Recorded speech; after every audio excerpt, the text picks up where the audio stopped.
Welcome back صحافی programme میں علی گوہر بلوچ صاحب، وقفے سے پہلے آپ شاید کہہ رہے تھے کہ علی امین گنڈا پور صاحب جو ہیں وہ کمپرومائزڈ ہیں، اور مگر بدقسمتی سے آپ کی آواز کلیئر نہیں آ رہی تھی آپ کی حکومت کی فائر وال کی وجہ سے، جس کے لیے ہم بھی اور عوام بھی آپ کو نہیں سن پا رہے تھے، عوام بھی آپ سے معذرت خواہیں۔ تو سوال یہ ہے کہ کیا علی امین گنڈا پور جو ہیں وزیر دفاع اور وزیر اعظم سے بھی زیادہ کمپرومائزڈ ہیں؟ دیکھیں، اصل بات یہ ہے کہ انہوں نے جب بھی پرامن احتجاج کی بات کی ہے، انہوں نے پرامن احتجاج کے نام کے اوپر ہمیشہ پرتشدد احتجاج کی ہے، ہمیشہ ملک میں آگ لگانے کی بات کی ہے، ہمیشہ جلاؤ گراؤ کی سیاست کی ہے، ہمیشہ ملک میں توڑ پھوڑ کی سیاست کی ہے، ہمیشہ ملک میں لاک ڈاؤنز کی سیاست کی ہے۔ تو ظاہر ہے علی امین گنڈا پور یہی جا کر سمجھاتے ہوں گے، کیونکہ ان کو اپنی وزارت اعلیٰ بھی جو ہے وہ اس پر بھی کمپرومائز نہیں کرنا چاہتے، تو ظاہر ہے وہ منت ترلا کرتے ہوں گے جا کر کہ بھائی آپ کوئی ہمیں جو ہے وہ گنجائش دیں اور کسی طرح سے ہم پوسٹ پون کریں یا کوئی طریقہ لگائیں، تو اس سے صاف ظاہر ہوتا ہے کہ وہ تو منت ترلے کے لیے جاتے ہیں۔ لیکن گوہر صاحب، یہاں پہ تو کوئی اپنی وزارت دفاع اور وزارت عظمیٰ بھی نہیں چھوڑتا، اس پہ بھی کمپرومائز کر لیتا ہے، تو وہ وزارت اعلیٰ کیوں چھوڑیں؟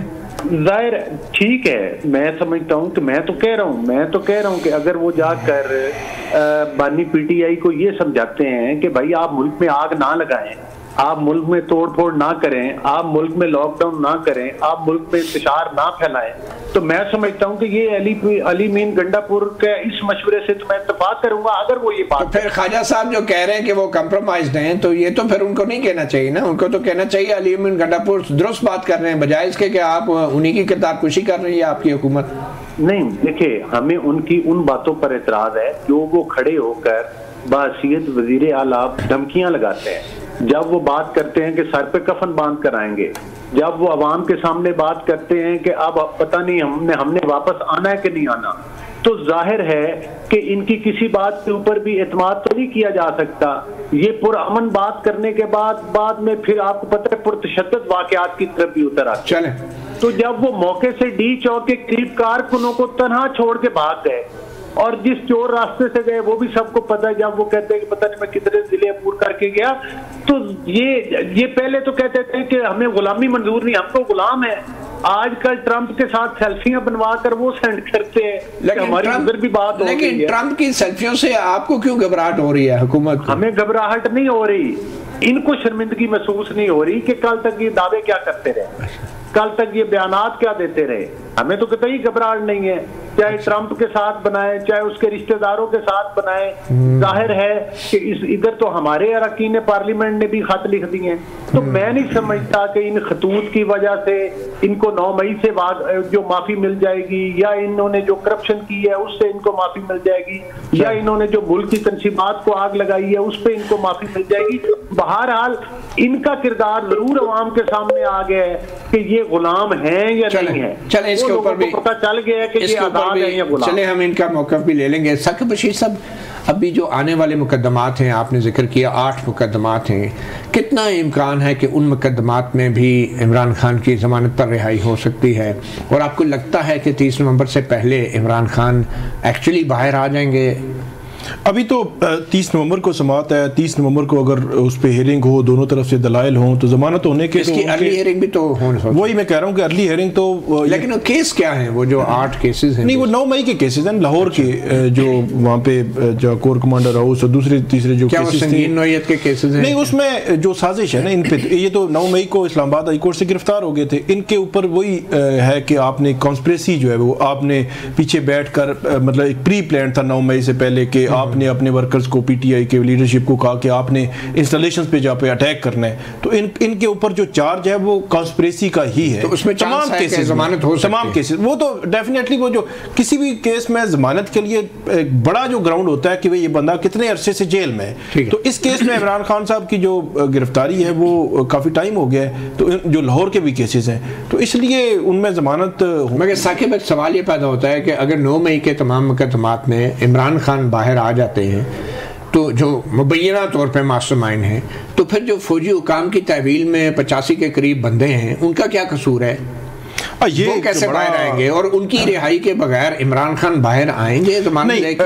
اور ان کی رہائی کے بغیر کوئی ڈیل، کوئی انڈرسٹینڈنگ، کوئی مذاکرات ہو سکتے ہیں؟ دو قسم کے کیسز کی نوعیت دو قسم کی ہے. ایک تو وہ لوگ جو سپاٹ پہ نہیں تھے، جو کسی میٹنگ سازش یا اس کا ہے. دوسرے وہ لوگ ہیں جو سپاٹ پہ تھے، ویڈیوز میں نظر آ رہے ہیں اور سارا ان کے خلاف ایک پورا کیس بنتا ہے. یہ فوجی عدالت کی لوگ ملزمان کی بات؟ جی میں فوجی عدالتوں کی بات کر رہا ہوں. کچھ ایسے ملزمان تھے مطلب جو ویڈیوز میں نظر آ رہے ہیں، باقاعدہ طور پر وہ وہاں پہ گئے ہیں سپاٹ پہ، ان کے خلاف ایک باقاعدہ ایویڈنس موجود ہے. یہاں تو ان کے خلاف کوئی گواہ، کوئی پولیس اہلکار ہے، اس کو ایگزامن کریں گے کہ یہ گواہ ٹھیک بنتا ہے یا نہیں. ابھی ریسنٹلی جو ATC لاہور نے فیصلہ دیا، اس فیصلے میں بھی پھر یہی جھول تھا نا کہ انہوں نے جو پولیس اہلکار تھا جس کو گواہ بنایا، وہ ٹائملی اس نے بیان نہیں دیا، بتایا نہیں. تو یہ جو چیزیں ہیں پھر اس کا فائدہ بیل سٹیج پہ ملزمان کو ملتا ہے. تو اس کیس میں بھی فوجی عدالت کے ملزمان کا کیا ہوگا؟ فوجی عدالتوں کے ملزمان کا سپریم کورٹ جب تک نہیں جاگتی، سپریم کورٹ جب تک احساس نہیں کرتی کہ جو میٹر تو سپریم کورٹ میں 80-82 لوگ جو ہے وہ وہاں پہ پڑے ہوئے ہیں کہ ہم نے ایک کوسچن آف لا ڈیسائیڈ کرنا ہے. جب تک کہ سپریم کورٹ اس میں نہیں کرتی تب تک کچھ نہیں ہو سکتا. اس میں کوئی نیچے والی کوئی عدالت انٹروین نہیں کرے گی. آج ایک نئی ڈیولپمنٹ جو ہوئی ہے کہ آئینی بینچ جو ہے اس کی جو ججز کی کمیٹی ہے، جسٹس امین الدین، جسٹس جمال خان مندوخیل اور جسٹس محمد علی مظہر، ان کی طرف سے ایک اعلامیہ آیا ہے کہ فوجی عدالتوں کا کیس سننے والا جو بینچ تھا جس نے فیصلہ دیا تھا فوجی عدالتوں کے خلاف، اس میں جسٹس عائشہ ملک بھی موجود تھی. تو اب اس کی جو نظر ثانی ہے وہ جسٹس عائشہ ملک نہیں سن سکتی، اور چونکہ وہ نظر ثانی بھی 7 ججوں نے سننی ہے تو اب جوڈیشل کمیشن کو کہا گیا ہے کہ مزید ایک جج انہیں دیا جائے. تو اس سے تو لگتا ہے کہ جب تک جوڈیشل کمیشن کا اجلاس نہیں ہوتا مزید ایک جج اور ہو سکتا ہے 10 جج لگا دیے جائیں، کیونکہ جوڈیشل کمیشن ہے وہ نہیں لگتا تو فوجی عدالتوں کا کیس نہیں سنا جائے گا. کیا یہ کوئی جواز دیا جا رہا ہے اور یہ مزید تاخیر ہوگی؟ اس میں کیا لگتا ہے آج کے اس اعلامیے کے حوالے؟ یہ تو بڑی کلیئرٹی ہے. آخری جو اس میں ہوئی تھی سماعت وہ 11 جولائی کو ہوئی تھی، اور 11 جولائی کے بعد آج اب ادھر بھیج دیا ہے اب جوڈیشل کمیشن. یہ تو بڑی کلیئرٹی ہے. اب یہ سپریم کورٹ میں یا آئینی بینچ کوئی سماعت نہیں کرے گا جب تک جوڈیشل کمیشن ایک جج نہیں دیتا. اور جوڈیشل کمیشن کا اجلاس جو بلایا جائے گا، مجھے ایسے لگتا ہے کہ ہو سکتا ہے ہائی کورٹس سے کوئی سپریم کورٹ میں جج لائے جائیں یا ہائی کورٹس میں جج لائے جائیں. اس اجلاس بلایا جا رہا ہے تو انہوں نے کہا چلیں اجلاس جو بلایا جا رہا ہے تو کچھ جج ہی جو ہے لگا دیے جائیں.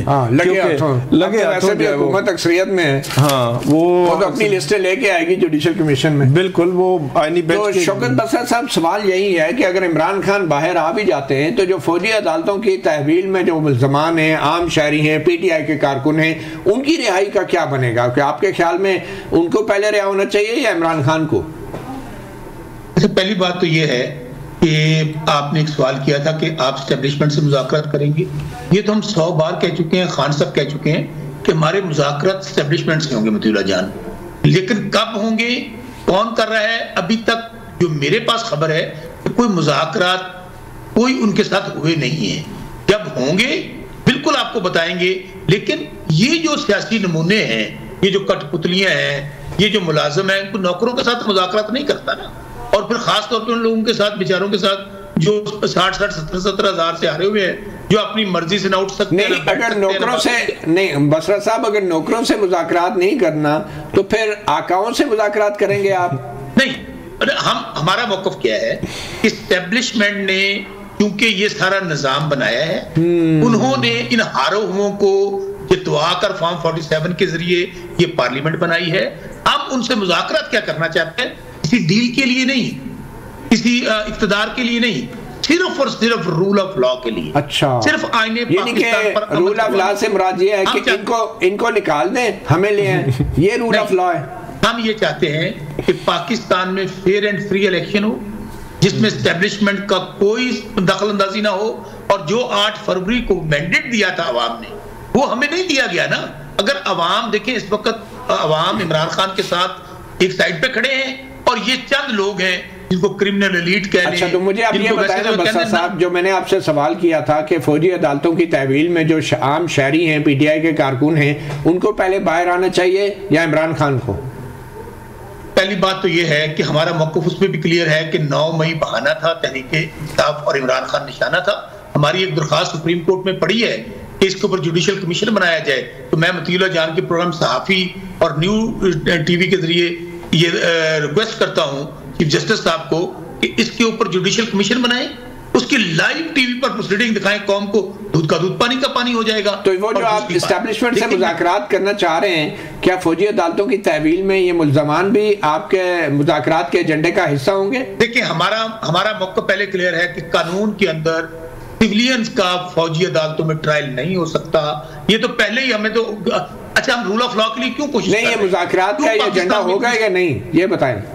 اچھا ہمارا ایجنڈا صرف ایک ہے کہ اگر فرض کریں آپ جو بات کہہ رہے ہیں کہ اگر گفتگو ہوتی ہے، ہم کہیں گے ملٹری عدالتوں کا تو کوئی وجود ہی نہیں ہے، یہاں پر ملٹری عدالتیں نہیں ہو سکتی، ہم تو بلکہ 26ویں ترمیم واپس کیوں چاہ رہے ہیں؟ یہ تو آپ کا موقف ہو گیا نا، کیا ان کی رہائی ہونی چاہیے پہلے یا نہیں فوجی عدالتوں کی تحویل میں؟ جو میں آپ کو کہہ رہا ہوں ہمارا تو ایک کارکن جو ہمارے 3 مطالبات ہیں، وہ 26ویں ترمیم کی بحالی، ہمارا سٹولن مینڈیٹ کی واپسی، اور یہ جو بات آپ نے اینڈ پہ کی ہے تمام کارکنان عمران خان صاحب سمیت سب لوگ جو بے گناہ بیٹھے ہیں 7 سال سوا سال سے جیلوں میں، سب کو رہا کیا جائے۔ ایک بات اور کہنا چاہتا ہوں، ایک بات میں بلوچ صاحب کو نا یقین ماننے مجھے ترس بھی آتا ہے، نواز شریف بیچارہ کے زمانے میں 6 سیاستدان تھا، اب ہوں نا ان کے پلے کیا آیا، وہ پنجابی جی کہتے ہیں نا 100 چھتر بھی تھے 100 گنڈے بھی کھا دے۔